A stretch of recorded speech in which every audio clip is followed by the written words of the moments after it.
Hello गाई, चला जेवायला. ही माझी मम्मी आहे. त्याच्यानंतर मोठा भाऊ आहे, मोठी बहीण आहे, ही चिल्लर पार्टी आहे. हा आमचा आदर्श आहे. त्याच्यानंतर हा आमचा कल्लोराम आहे. भात खातो, गुबुम गुबुम खाऊ राहिला तो भात. त्याच्यानंतर भावेश आहे.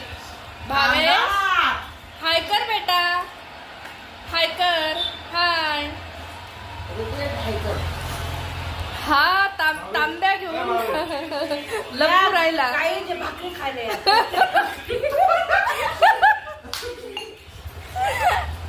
भाकरी पिठले खायला या सगळ्यांनी.